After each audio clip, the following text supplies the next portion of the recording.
بالله من الشيطان الرجيم. بسم الله الرحمن الرحيم.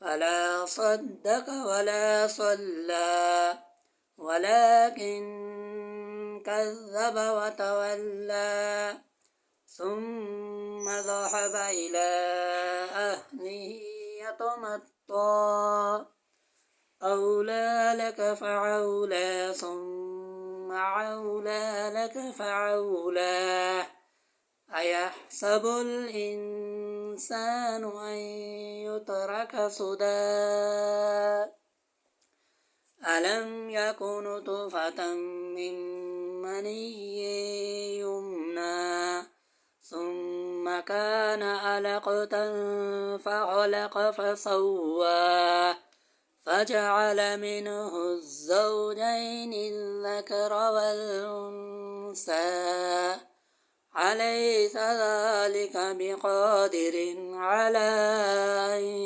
يحيي الموتى صدق الله